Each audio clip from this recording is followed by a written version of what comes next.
오늘은 5월 첫 번째 주일이면서 또 어린이 주일이면서 동시에 비가 내리고 있는 오전입니다. 오늘 어린아이들이, 우리의 어린이들이 많은 기대를 가지고 오늘 어린이날을 기다렸을 텐데, 오늘 이렇게 비가 내려서 아마도 하늘도 원망스럽고 무엇을 해야 될지 어찌할 바를 모르고 있을 것입니다. 그러나 우리의 삶을 주관하시는 하나님의 일하심에는 언제나 뜻이 있습니다.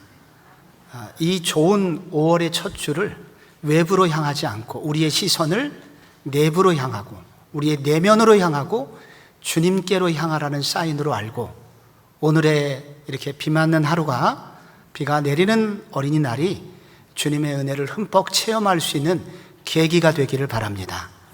오늘 연휴 첫날이라 우리 젊은 가정들도 많이 이곳저곳으로 또 부모님 댁으로 오늘 흩어지는 날인데, 그곳에서도 외부가 아니라 주님께 집중할 수 있는 그런 은혜가 오늘 유튜브로 예배드리는 모든 가족들에게도 함께 하시기를 바랍니다.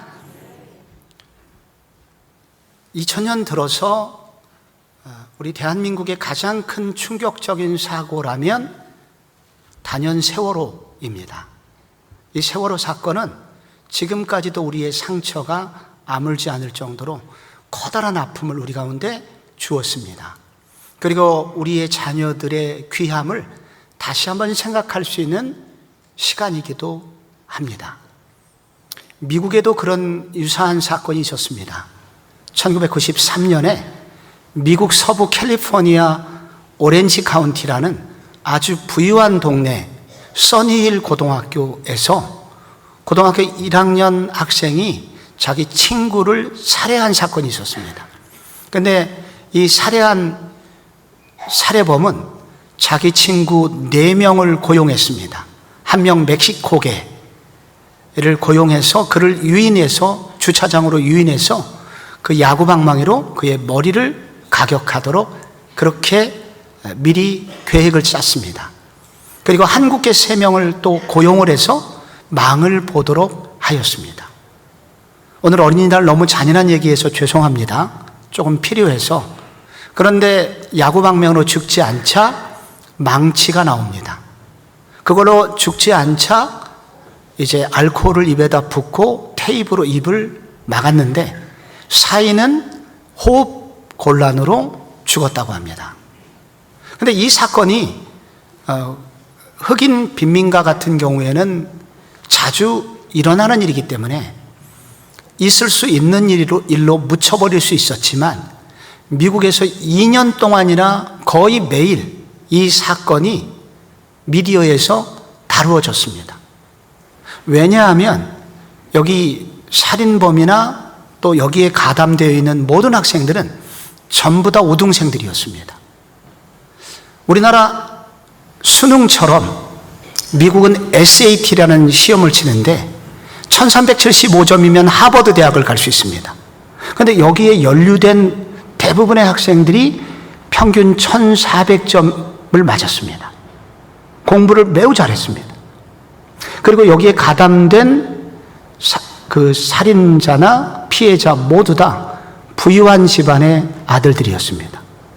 조금도 부족함이 없는 자녀들이었습니다. 그런데 또 주목했던 것은 그들은 전문 깽단 살인사건보다도 더 치밀한 계획을 세워서 친구를 죽였다는 것입니다. 그래서 그 미국 사회는 그들의 교육을 반성하게 됐습니다. 우리가 돈을 자녀들에게 원 없이 준다고 해서, 우리가 좋은 학교를 보낸다고 해서 그것이 그 자녀들을 바른 길로, 옳은 길로 인도하는 것은 아니었구나 하는 것을 그들은 생각하기 시작했습니다. 우리 모두는, 지금의 세대는 우리의 자녀들에게 더 이상 먹을 것을 못 주는 분은 없을 겁니다. 밥 먹고 사는 일은 다 할 것입니다. 그런데 그 어렵고 가난했던 시절보다 지금 우리 부모 세대인 우리는 자녀 교육에 대해서 해법을 찾지 못하고 있습니다. 우리 모두는 길을 잃어버린 사람들처럼 되었습니다.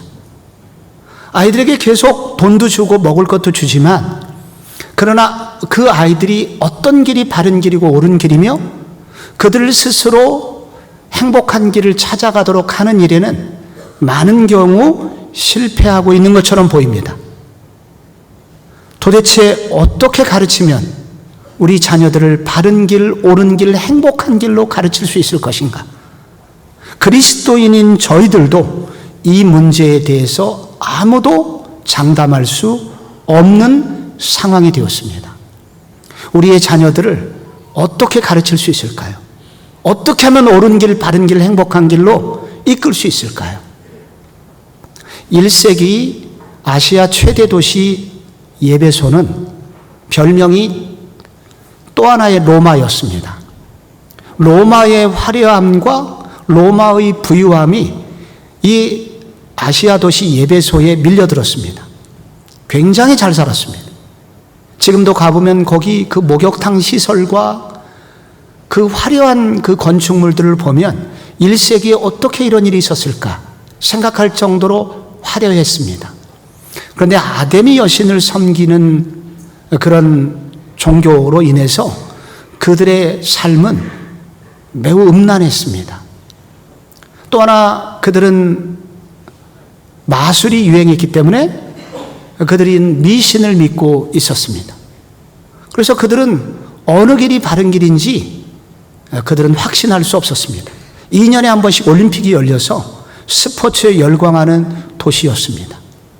이러한 세상 속에서 어떤 사람들이 예수를 믿게 된 것입니다. 예수 믿고 나니까 지금 돌아가는 세상 속에서 우리의 자녀들을 어떻게 성도로 키울 수 있을 것인가 예배소 교회 교인들은 고민이 되기 시작했습니다. 그때 바울의 편지가 도착한 것입니다.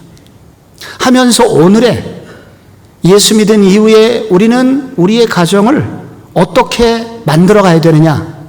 그래서 자녀 여러분, 여러분의 부모님을 이렇게 해야 됩니다. 그리고 특별히 오늘 4절에 아버지 여러분, 여러분의 자녀들을 이렇게 가르치셔야 됩니다. 라면서 편지를 쓰고 있습니다. 여기서 그들은 길을 찾았습니다. 아, 우리 그리스도인 가정은 이렇게 가야 되겠구나. 그래서 1세기 교회를 견인하는 좋은 교회, 좋은 교인들이 됩니다. 오늘 우리도 이 교훈을 본받아야 됩니다. 오늘 특별히 여기 1절로 4절은 한 단락으로 구성이 되어 있습니다. 그런데 1절에 자녀들아 주 안에서 너희 부모를 순종하라 이렇게 하면서 주 안에서 시작합니다. 그리고 4절 단락이 끝날 때 너희 자녀를 오직 주의 교훈과 훈계로 양육해라. 주의 교훈이 나옵니다. 여기 소유격 의라고 의의 의미는 주님 안에 있는 교훈을 말합니다. 그래서 이 말은 주 안에서로 시작해서 주 안에서로 끝나는 것입니다. 성경에서 안에서라는 단어는 언제나 통치의 개념이 있습니다. 죄는 내 손 안에 있어요 할 때 안에서는 통치의 개념입니다. 주 안에서라고 하는 말은 주님의 통치를 말하는 것입니다. 주님의 통치가 임하는 가정이 되라는 것입니다. 그런데 주님의 통치는 독재가 아닙니다. 주님의 통치 방식은 언제나 은혜의 방식입니다. 그래서 이 말은 부모를 대할 때 주님의 은혜가 흘러가도록 부모를 대하시고, 그리고 아버지 여러분, 여러분의 자녀를 대할 때 주님의 은혜가 흘러가도록 여러분의 자녀를 대하십시오 라고 하는 말씀입니다. 그래서 즉 주님의 은혜가 흘러가는 자녀 교육, 주님의 은혜가 흘러가는 아버지와 아들, 엄마와 딸, 이런 관계가 될 때 옳은 길, 바른 길, 행복한 길로 연결된다고 합니다. 우리 모두는 주님의 은혜가 이끄는 가정이 되어야 합니다. 어떻게 가능할까요? 먼저 부모의 상처가 치료받아야 됩니다. 부모가 치유가 되어야 됩니다. 여기 오늘은 어린이 주일이라 4절 한 절만 우리가 집중적으로 묵상을 하려고 합니다. 뭐라고 되어 있습니까? 아비들아 하면서 거기 중요한 단어가 나옵니다. 너희 자녀를 노엽게 하지 말고, 노엽게 하지 말라고 나옵니다. 노엽게 하지 말라는 것은 이 단어를 조금 자세히 살펴보면 자녀들이 노여워함의 결과로 자녀들이 낙심하고 좌절하지 말도록 하라. 그런 단어입니다. 이 단어는 원래 어원이 배가 항해를 하는데 바람을 없앤다 그런 뜻입니다. 배가 갈 때 바람이 있어야 배가 움직이죠. 바람이 없으면 아무리 노력을 해도 헛수고입니다. 그래서 이 말은 노엽게 하지 말라는 이 뜻은 이 자녀를 분노하게 해서 삶의 의욕을 꺾어버리는 일을 하지 마라. 자녀들이 의욕이 가라앉도록 하지 마라 하는 말입니다. 언제 그런 일이 생기나요? 자녀들이 분노가 일어나서 의욕이 다 꺾이게 되는 일은 언제 일어나나요? 부모가 어떻게 하면 그런 일이 생기나요? 먼저 억울하게 책망을 받을 때입니다. 변명의 여지도 주지 않고 계속 몰아붙여갖고 일방적으로 계속해서 자녀를 책망하면 자녀는 화가 나고 삶의 의지가 꺾여버립니다. 또 하나 학대할 때, 이유 없이 자식을 계속 때리거나 방치할 때, 유기할 때 그런 일이 생깁니다. 또 어떤 경우 생기나요? 부모의 과도한 기대를 자식에게 투사할 때, 자식에게 자꾸 부모의 과도한 기대와 부모의 기준으로 자식에게 압박을 할 때 자식은 분노하고 의욕이 꺾인다고 합니다. 사랑받아 마땅한 자녀들 아니겠습니까? 우리의 자녀들에게 의욕을 꺾이게 할 의도를 가진 부모가 여기 어디 있겠습니까? 근데 왜 그런 일이 생길까요? 왜 자녀를 분노케 하는 일이 생기게 되는 줄 아십니까? 그것은 부모 속에 있는 상처 때문입니다. 부모 안에 치유되지 않은 상처가, 치유되지 않은 열등감이, 치유되지 않은 어떤 무엇이 혹은 한이 혹은 어떤 체면이 자녀들을 압박하고 자녀들을 분노케 하고 자녀들의 의욕을 꺾어버린다고 하는 것입니다. 그래서 부모 속에 있는 상처 때문에 하나님의 은혜가 자녀에게 흘러가야 되는데 그렇게 하지 못하게 만든다는 것입니다. 사사기라는 책이 있습니다. 여기 11장에 입다라는 사사가 나옵니다.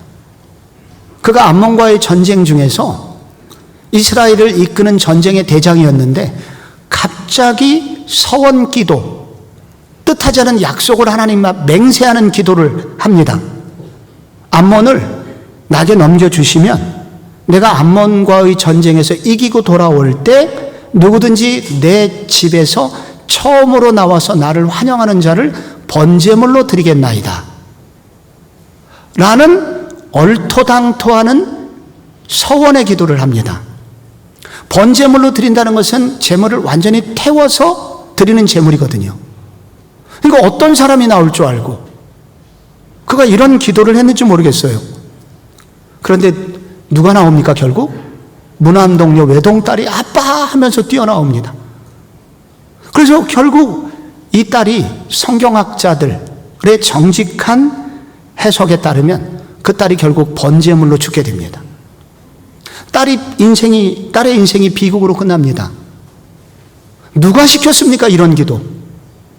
이런 기도 혹은 이런 기도를 했다 하더라도 기도를 이렇게 거둬들이면 되는데 그는 결국 자식을 제물로 바치게 됩니다.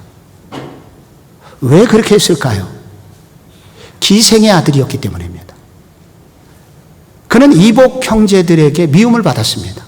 기생의 아들이라고, 첩의 아들이라고 늘 손가락질을 받았습니다. 그래서 집에서 쫓겨났고 노비라는 땅에 잡류들과 함께 머물고 있었는데 암논이 쳐들어오게 되었고 이스라엘의 장로들이 좀 도와달라 이렇게 했을 때 여기 지금 입다라는 사람이 그러면 내가 너희의 머리가 될 수 있겠느냐 이렇게 되묻습니다. 약속을 받아냅니다. 이 입다 속에 무엇이 있습니까? 나의 그동안 모든 나를 부끄럽게 했던 나의 모든 신분과 나의 모든 한이 이 전쟁에 달려있다. 이 전쟁은 그래서 반드시 이겨야 돼. 그래서 수단과 방법 가리지 않고 심지어 하나님까지 이용해가지고 하나님을 이 전쟁에 억지로 끌어들여서 하나님하고 거래를 하면서 서원 기도를 하면서 전쟁에서 이기게 달라고 억지를 부리게 됩니다. 그 안에 있는 열등감이 결국은 딸을 죽이게 된 것입니다. 사도라는 영화가 있습니다. 영조가 사도세자를 죽인 역사를 대부분 여과 없이 그려낸 그런 역사물 영화인데요. 영조가 사도세자를 뒤주 속에 가두지 않습니까? 빛을 차단하기 위해서 잔디를 그 뒤주 위에 덮습니다. 그 좁은 뒤주 속에서 몸이 뒤틀거리다가 이 사도세자는 7일 동안 결국 탈진해서 죽게 됩니다. 영조가 어떤 왕인지 아십니까, 여러분? 탕평책을 펼친 정의로운 그런 왕이었습니다. 백성들의 아픔을 같이 하고자 겨울에는 털옷을 입지 않았고요. 왕복도 기워 입는 검소한 왕이었습니다. 그런데 왜 아들을 그렇게 잔인하게 죽였을까요? 그는 선대왕, 경종인데 장희빈의 아들입니다. 그 경종을 독살했다는 의혹을 그는 늘 받고 있었습니다. 또 하나, 그의 엄마가 무술이었습니다. 그것도 물을 떠오는 최하의 무술이 최씨의 아들이었습니다. 그의 열등감, 그의 죄의식 때문에 그는 양반의 아들들에게 군역을 면제하는 것을 막지 못했습니다. 그의 죄와 열등감이 아들만큼은 이 길을 걷지 않도록 하기 위해서 너는 신하들보다 반드시 똑똑해야 돼. 그래서 어렸을 때부터 과도하게 공부를 시킵니다. 그런데 이 사도세자는 원래 무술과 예능에 상당한 달란트가 있었습니다. 그런데 이걸 다 무시하고 오직 공부만 하기를 원했습니다. 이것이 영조하고 갈등이 됐고 결국은 만족시키지 못하자 아들을 죽이게 됩니다. 그 아버지하고 대화가 나옵니다. 영조가 뭐라고 그러냐면 죽기 전에 나는 너를 너무 사랑했고 너에 대해서 말할 수 없는 기대가 있었다. 그런데 너는 나의 모든 기대를 무너뜨렸어. 그때 사도세자가 말합니다. 공부가 그렇게 중요하오? 아버지의 그 다정한 눈빛, 따스한 사랑 한마디면 내가 바뀌었을 텐데. 아버지는 아버지의 신념으로 나를 가두었소. 그리고 그는 뒤주속에서 이제 갇히게 됩니다.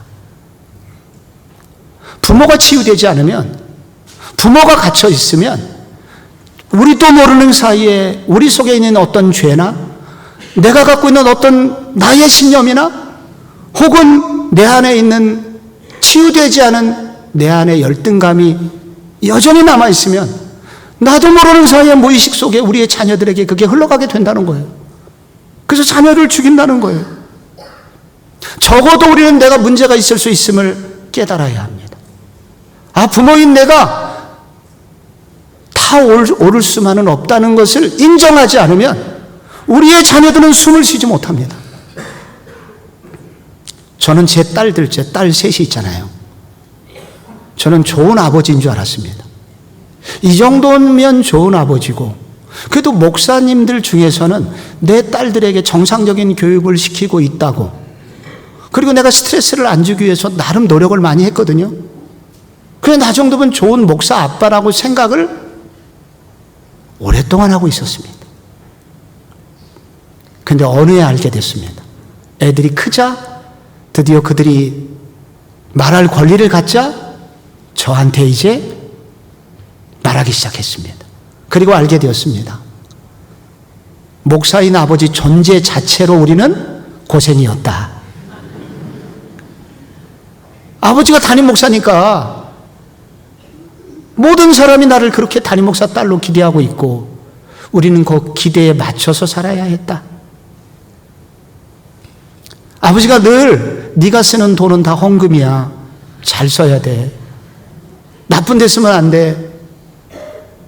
나는 친구들하고 마음 놓고 그렇게 한번 해보지 못했다. 아버지는 아버지가 잘하고 있는 줄로 알지만 그것만은 아니었다. 가로 열고 가로 닫고 아이들이 저한테 알려주었습니다.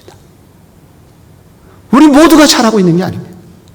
부모인 내가 문제가 있을 수 있다는 걸 알아야 됩니다. 내 속에 있는 어떤 열등감이나 내 속에 있는 어떤 내 위치나 내가 가지고 있는 어떤 신념이 우리 자녀들에게 그것을 몰아붙일 때 우리의 자녀들은 숨을 못 쉬게 되고 우리의 자녀들은 쓰러질 수 있습니다. 그래서 이것이 내가 문제가 있을 수 있음을 인정하고 내가 죄인인 것을 인정하고 주님의 복음 안에서 내가 깨어지려고 하지 않으면 우리는 우리 자녀들과 대화가 중단되게 될 것이고 결국 하나님의 은혜는 거기서 끊어지게 된다는 것입니다. 부모가 치유가 되어야 됩니다. 또 하나, 은혜가 이끄는 자녀 양육이 되려면 부모가 먼저 양육을 받아야 됩니다. 여기 4절에 또 아비들아 너희 자녀를 노엽게 하지 말고 그 다음에 나오는 게 있죠. 오직 주의 교훈과 훈계로 양육하라. 우리의 자녀를 기를 수 있는 두 가지 매우 중요한 교육의 요소가 두 가지가 있습니다. 하나는 주의 교훈이 나오고 또 하나 훈계가 나옵니다. 교훈은 무엇이 바른 것인가를 알려주는 것을 말합니다. 훈계는 그 길을 잘못 갔을 때 꾸짖는 것을 말합니다. 먼저 우리는 우리의 자녀들에게 무엇이 옳은지 기준을 가르쳐 줘야 됩니다. 세상 기준은 이랬다가 저랬다가 자주 바뀌죠. 그래서 변하지 않는 기준이 하나 있으니 성경의 기준입니다. 그래서 성경은 우리 모두에게, 우리의 자녀들에게 성경을 가르침으로 그들의 삶의 기준이 어떠해야 되는지를 반드시 가르쳐라. 이것이 바로 교훈입니다. 가르치는 책임은 누가 있냐? 부모에게 있다. 안 가르쳐서 문제가 생기면 모든 책임은 부모에게 있는 것입니다. 그래서 주의 교훈을 가르치라는 거예요. 잠언 22장 6절에 이런 말씀이 있습니다. 마땅히 행할 길을 아이에게 가르치라. 그리하면 늙어도 그것을 떠나지 아니하리라. 무엇이 바른지를 가르쳐야 됩니다. 그리고 왜 그렇게 살아야 되는지 가르쳐야 됩니다. 제가 우리 자녀들에게 계속 주기적으로 말씀도 가르치고, 요즘 아이들은 돈이 우상입니다.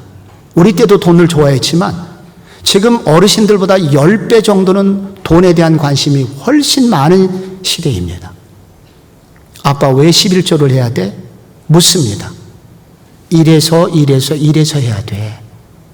저는 가르쳤습니다. 지금도 가르치고 있습니다. 그것을 가르치고 난 다음에 하면 복이고 안 하는 것은 자녀의 책임이지만 가르침 자체를 하지 않는 것은 부모의 책임입니다. 교훈 가르쳐야 됩니다. 주일날 왜 예배 드리러 가야 돼? 딴 데 가지 않고 왜 그래? 물었을 때 가르쳐야 됩니다.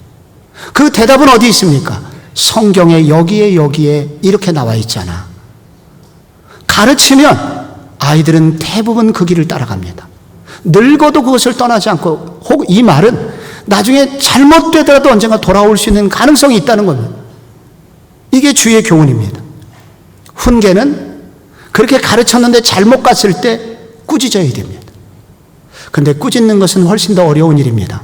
자녀와 관계가 깨어질 수 있기 때문입니다. 그러나 성경은 그래도 꾸짖으라고 합니다. 이 말은 정당하게 꾸짖을 때 주님이 책임지신다는 얘기입니다. 그래서 꾸짖어야 됩니다. 잠언 13장 24절에 매를 아끼는 자는 그의 자식을 미워함이라 자식을 사랑하는 자는 근실히 징계하느니라. 꾸짖어야 됩니다. 말씀을 통해서 꾸짖어야 됩니다. 그런데 여기서 성경이 또 하나 강조하는 게 있습니다. 어떤 자세로 가르치고 어떤 자세로 꾸짖을 것인가를 강조합니다. 거기 나오죠? 양육하라. 주의 교훈과 훈계로 양육하라고 나옵니다. 양육하라고 하는 이 단어는 헬라어 에크트레포라는 동사인데 영양을 공급하라 그런 뜻입니다. 영양을 공급하려면 영양을 공급해가 자녀가 잘잖아요. 잘하잖아요. 근데 영양을 공급하려면 부모가 영양분이 있어야 합니다. 젖을 물리려면 엄마의 가슴에 젖이 나와야 자녀에게 먹을 영양분이 공급되는 것입니다. 그래서 이 양육하라 이 말은 부모인 네가 먼저 주의 교훈과 훈계로 변화받고 체험을 받고 그 은혜에 힘입어서 너의 자녀에게 영양분이 되게 해라 라는 의미를 가지고 있는 것입니다. 여러분, 우리 어른 세대인 부모 세대인 저희가 먼저 은혜 받고 변화되고 하지 않고서 우리의 자녀들은 결코 그 말을 듣지 않는다는 것입니다. 주님이 성경을 우리 모두에게 주신 이유가 있습니다. 성경을 주신 목적을 디모데후서 3장 16절에 이렇게 말합니다. 모든 성경은 하나님의 감동으로 된 것으로 그 다음에 중요합니다. 뭐가 나와요? 교훈과 책망과 바르게 함과 의로 교육하기에 유익하니 이렇게 될 때 하나님의 사람들이 온전한 사람이 된다고 나옵니다. 교훈이 뭘까요? 성경을 읽으면 무엇이 옳은가 기준이 나옵니다. 이게 교훈입니다. 많은 구절이 이렇게 살아야 돼 교훈이 나오죠. 책망은 뭘까요? 이렇게 가는 것은 잘못된 길이야 하면서 매가 나옵니다. 성경을 읽다 보면 뜨끔한 말씀이 나오죠. 바르게 하면 뭘까요? 말씀을 읽다 보면 너 지금 한참 잘못 가고 있어. 유턴해야 돼. 유턴이 나옵니다. 의로 교육하기에는 뭘까요? 그 길을 잘 가고 있어요. 계속 가세요. 라는 용기를 주는 말씀이 나옵니다. 이렇게 부모 세대가 교훈과 책망과 바르게 함과 의로 교육하기에 유익한 말씀으로 내 자신이 그런 교훈을 받아서 변화를 받고 부모 세대가 이런 은혜에 젖어 있을 때 이 말씀으로 내가 훈련을 받고자 할 때 이 은혜가 자녀 세대에게 흘러갈 수 있다는 것입니다. 얼마 전 우리 교회 40대 초반의 여집사님이 지금 제자훈련 다음에 사역훈련이라고 있잖아요. 지금 저하고 사역훈련을 하고 있는 집사님이 숙제를 냈습니다. 숙제를 읽다가 제가 울었습니다. 이분이 이렇게 썼습니다. 제가 훈련 받은 지 5주가 됐는데 훈련이 로마서 8장을 외우는 거예요. 지금 로마서 8장 1절부터 4절까지 첫 주에 암송을 할 때 큰딸, 제가 실명을 좀 언급하기 혹시 몰라서 제이라고 하겠습니다. 큰딸 제이가 암송을 체크를 해줬습니다. 엄마 외워봐. 잘하고 있나? 그래서 초등학교 5학년짜리가 이제 엄마를 이렇게 암송을 체크를 해줬는데 훈련 끝나고 집에 오니까 엄마 오늘 제자훈련 어떠셨어요? 은혜 받으셨어요? 이렇게 묻더래요. 그러면서 자기가 초등부 전도사님한테 받은 은혜 받은 말씀을 얘기를 하더래요. 둘째 주가 되었습니다. 엄마 오늘은 뭘 배웠어요? 엄마가 답변합니다. 오늘은 기도에서 배웠는데 내가 엄마가 요 부분이 좀 약한 부분이라 오늘 귀담아 들었거든? 근데 내가 오늘 새로운 걸 깨달았어. 제이 한번 들어보렴. 기도를 그동안 나는 하나님 이것 주세요 저것 주세요 달라고 하는 기도만 했는데 오늘 목사님 말씀 들으니까 진짜 기도는 하나님의 뜻이 무엇인지를 묻고 기도하는 거래. 그러니까 예를 들자면 제이야 너도 일방적으로 하나님께 달라는 기도만 하지 말고 요즘 너 친구 관계 때문에 힘들잖아. 하나님 내가 친구들하고 어떤 관계를 맺으면 좋을까요? 이렇게 물어보는 기도를 해. 그리고 너 요즘 동생 지민이 때문에 스트레스를 많이 받잖아. 지민이를 사랑하는 법을 가르쳐 주세요. 그리고 제가 좋은 언니가 되는 길은 무슨 길인가요? 이렇게 물으면서 기도하면 하나님이 너한테 답을 해 주실 거야. 그때 놀라운 일이 생깁니다. 제이의 눈에서 눈물이 툭툭 떨어지더래요. 함께 울었습니다. 이제 엄마가 요약을 하기를 이제 곧 내 딸 제이가 사춘기가 찾아올 텐데 이 폭풍 같은 시기를 어떻게 보낼 것이냐. 오늘 제가 사실은 훈련을 받지만 내가 이 제자 훈련을 받는 이 훈련 받는 동시에 이것이 내 딸도 훈련받는 기간이 되었으면 좋겠습니다. 기도 부탁드립니다. 라고 숙제를 했습니다. 엄마 아빠가 말씀으로 변화되고 말씀으로 채워지고 교훈과 책망과 바르게 함과 의로 교육한 그런 은혜를 엄마 아빠는 아무것도 체험하지 않는다면 이 자녀들이 교훈을 받고 꾸짖음을 받는 은혜는 거기서 중단됩니다. 그러므로 부모 세대인 우리가 채워져야 합니다. 우리가 먼저 새로워져야 됩니다. 주여, 그런 은혜를 매번 예배 때마다 저희 부모 세대가 깨닫게 하시고 우리의 삶의 현장에서 말씀을 가까이 함으로 이런 은혜가 내 속에 채워짐으로 이 은혜가 자녀에게도 흘러가게 하소서 기도해야 될 줄로 믿습니다. 여러분, 여기 마지막 한 가지 은혜가 이끄는 가정이 되려면 성령 충만한 가정이 되라 라고 말씀합니다. 우리가 지금 6장을 읽었지 않습니까? 6장 앞에는 몇 장이 나올까요? 당연히 5장이 나오죠. 그런데 성경의 원래 원문에는 장이나 절이 구분이 없었습니다. 이게 한 통으로 되어 있는 거예요. 그래서 사실 이 지금 가정에 대해서 얘기할 때 6장에 자녀들아 나오고 아비들아가 나오지만 그 앞에는 뭐가 나오냐면 아내들이요, 그 다음에는 남편들이요, 그리고 자녀들아 아비들아. 가정에 대해서 이 네 개의 대상이 연거푸 나오고 있습니다. 그래서 지금 우리가 다루고 있는 주제는 가정생활이, 그리스도인의 가정생활에 대해서 큰 주제 중에 하나를 지금 다루고 있는데, 이 가정이라는 주제를 다루기 직전에 성경은 이것으로 끝납니다. 술 취하지 말라. 이는 방탕한 것이니 오직 성령의 충만을 받으라. 라는 말씀으로 끝납니다. 그리고 이어서 19절에, 5장 19절에 시와 찬송과 신령한 노래들로 서로 화답하며 너희의 마음으로 주께 노래하며 찬송하며 범사의 우리 주 예수 그리스도의 이름으로 하나님께 감사하라. 라고 이 구절이 끝나고 아내들아, 남편들아, 자녀들아, 그리고 아비들아, 이렇게 나오는 것입니다. 그러니까 우리의 자녀 교육은 어디하고 연결되냐면 술 취하지 않고 성령 충만할 때 우리의 자녀 교육이 하나님의 은혜로 흘러갈 수 있다는 것을 이 문맥이 말해주고 있는 것입니다. 술 취하면 어떤 일이 생깁니까? 자기를 기쁘게 하는 멋대로 자기 노래가 나오죠. 안 하던 말도 막 하고, 그리고 이제 그러다가 이성을 잃게 되고 또 일관성 없는 말도 하게 되고 혹독한 일도 때로는 하기도 합니다. 근데 반대로 성령 충만하면, 성령은 하나님이시기 때문에 이 하나님의 영으로 충만하면 비슷한 일도 생기지만 전혀 다른 일이 생깁니다. 이 성령 충만하면 성령의 지배를 받습니다. 그래서 무슨 일이 생기냐면은 용기가 생깁니다. 내가 전혀 갖지 않던 용기가 막 생겨요.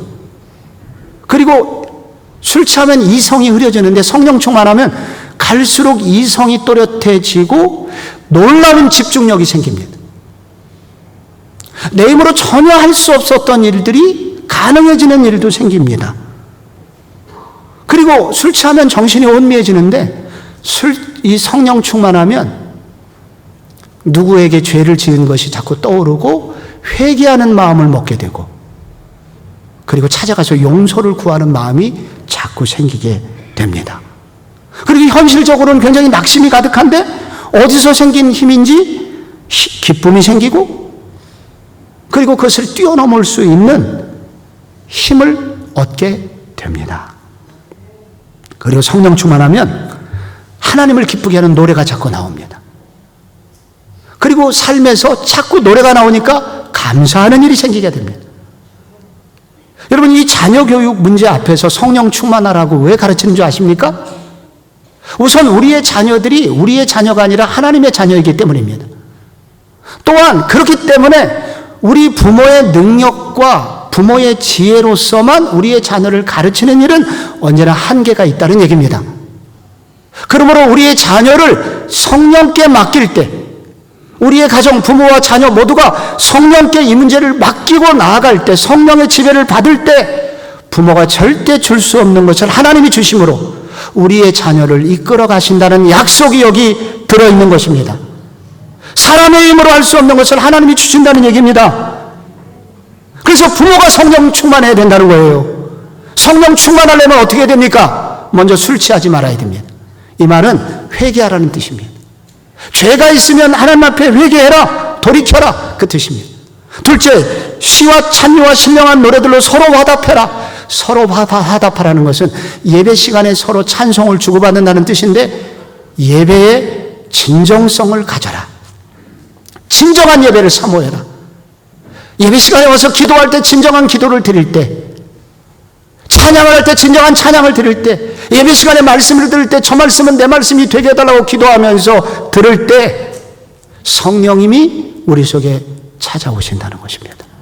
그리고 끝나지 말고 너희 마음으로 주께 노래하며 찬송을, 마음으로라는 것은 홀로 있을 때, 조용히 집에 가서, 또 가정에서 자녀들과 함께 가정 예배를 드릴 때, 그렇게 하나님을 예배하는 일을 사모해라. 그럼 무슨 일이 생기냐? 성령님이 그 가정을 이끌어가는 은혜를 주시고 그 가정을 하나님이 책임져 주신다는 것입니다. 여러분, 10년 전에, 약 10년 전에 K-팝 오디션이 열풍을 불 때가 있었습니다. 그때 그 오디션에서 우승했던 중학생들이 우승을 했습니다. 악동 뮤지션이라는 이름으로 나왔습니다. 이찬혁, 이수연, 17, 14살 남매가 나와서 우승 상금 3억 원을 거머쥐었습니다. 그때 인기가 하늘을 찔렀습니다. 그 아이들이 갖고 나온 노래, 스스로 다 만든 곡을 갖고 나와야 되는데, 그 오디션은 이수연 군이 작사 작곡한 다리 꼬지마, 내 인생은 뭐 라면인가 봐, 뭐 그런 매우 일상적인 소재를 가지고 전혀 새로운 통찰을 볼 수 있는 놀라운 노래들을 가지고 나와서 매주 심사위원들을, 박진영 같은 사람들을 거의 충격에 빠뜨립니다. 매주 놀래게 되고, 박진영은 저 부모는 도대체 어떤 사람인지 궁금하다고 그렇게 얘기를 하게 되죠. 그래서 우승을 했는데, 그리고 10년이 지났습니다. 지금 이수연 군은 싱어송라이터로, 노래하는 사람으로 지금 대중들의 인기를 변함없이 꾸준히 받고 있는 그런 스테디한 가수가 되었습니다. 근데 이 두 남매는 여기 의정부 신곡동 빌라 반지하에서 살았습니다. 쥐가 출몰하는 집이었습니다.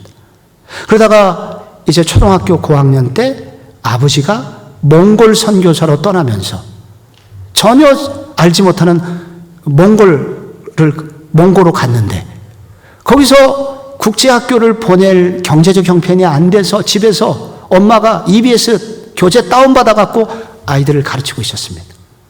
날마다 갈등이었고 싸움이었습니다. 너희들 내 얘기 왜 이렇게 안 듣니? 막 그러면서 속상해 울고 있는데, 선교사가 할 수 있는 거 돈이 없죠. 뭐 방법이 없죠. 그래서 막 울고 있는데 주님이 그 엄마를 찾아오신 겁니다. 네 아이들의 주인은 네가 아니야. 왜 너는 주인 행세를 하니? 내가 저 아이들의 주인이야. 그래서 그 음성을 듣고 깜짝 놀랐습니다. 아, 우리 아들, 딸의 주인이 하나님이시구나. 그래서 그때부터 기도를 바꿨다고 그럽니다. 그러면 주님, 우리 자녀를 향한 주님의 계획은 무엇입니까? 우리 자녀들은 어떤, 주님이 이 자녀를 어떻게 쓰실 계획입니까? 주님의 목적을 이루시옵소서. 주님을 향한 분명한 인생관을 갖게 하소서. 기도하기 시작합니다. 둘째, 작은 것이라도 기회만 되면 격려합니다. 왜냐하면 주의 자녀들이니까. 잘한다고 격려를 해줬습니다. 셋째, 기회만 되면 찬송을 불렀습니다. 그때 이제 아들이 기타를 배웠습니다. 기타 치면서 맨날 찬송을 부릅니다. 서로. 그러다가 노래가 특기가 되었습니다. 몽골에서, 대자연의 몽골에서 할 게 아무것도 없습니다. 맨날 찬양하는 거예요. 그러다가 오디션을 보게 된 거죠. 놀라운 창조물이 그의 머릿속에서 쏟아져 나오기 시작합니다. 최근에 그의 노래를 제가 일부러 들어봤습니다. 다이노소우, 공룡이란 뜻인데, 의정부 신곡동 그 반지하에서 출몰하던 쥐 얘기로 시작합니다. 엄마 아버지는 그때 막 걱정하고 막 두려워했는데 자기는 걱정 근심이 없었대요. 그때 꿈이 공룡을 만나는 것이었기 때문에. 그래서 쥐 대신에 공룡의 꿈을 꾸면서 나는 걱정 근심 없었다, 다이노소우 다이노소우 하면서 소리를 지르는데, 왜 청소년들이 열광하는지 저는 이해할 수 없지만 애들이 거기서 놀라운 회복이 된다고 합니다. 성령이 이끌어가는 가정이 되게 할 때 부모가 줄 수 없는 것을 하나님이 주시는 것입니다. 우리의 자녀를 성령께 의탁하는 가정이 되어야 되고, 그렇게 되기 위해서 우리 부모가 성령으로 충만해야 되는 것입니다. 주여, 은혜가 이끄는 가정 되게 하여 주시옵소서.